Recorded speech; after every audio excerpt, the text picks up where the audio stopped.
When I record live, I generally also, depending on the band and stuff, but for instance, with the Bill Frisell East-West record, which is I guess that's a trio record, yeah.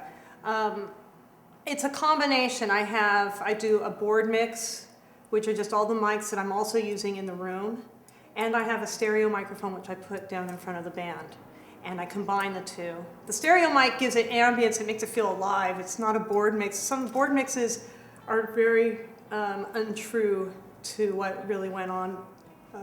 Maybe you'll hear the instruments, but you won't feel the room or the space. So you've got to, for me, I have to put a microphone, a stereo mic or something to pick up the room and also to pick up the audience and their reactions. And you get some noise and you hear people's conversations or talking or coughing or whatever it is. But that's all part of the show. Everybody hears it too, and that's what gives it the life. And I think that's what the band plays off of also. So yeah, it's a combination of stereo mic and live. The stereo mic does not go into the main front of house though. Otherwise I'd have feedback hell, and that wouldn't be good. I mix live records directly, direct to 2-track, just right on the spot, right into a DAT recorder. Yeah, I monitor my mix with headphones. Of course, my priority is that I get the sound in the room together first, and the recording is secondary. But because I record every single show I do, hopefully somewhere down the line there's going to be one that's going to be rocking, as hard as they rocked.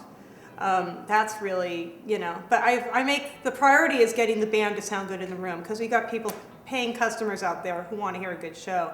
I'm not going to be spending all my time trying to get the perfect mix for my tape, because that's like the icing on the cake. And if I can get that icing, then beautiful. And if I don't capture it that night, well, there's always tomorrow night. And, if it gets lost out there, then it was meant to be lost. And it's just, music out in space, which is good. We like that. In this day and age, there's so much recording going on, and everybody's documenting every single thing you do. I'm kind of happy not to. It's like, let it go. Let's just let music be music and forget about trying to save everything for posterity. We're getting too crazy about that stuff, I think. So, that's my attitude towards it. If I miss a show, I'm not going to have a heart attack. Supplementing my recording, I carry a stereo mic. I have a Shure VP88. It's perfect for my purpose.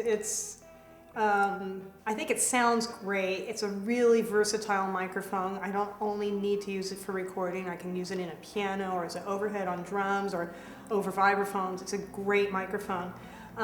You can adjust the width of how stereo you want to make it. So if a room is really lively and I'm getting a lot of mush, maybe I'm going to close it up a little bit so it doesn't pick up so much.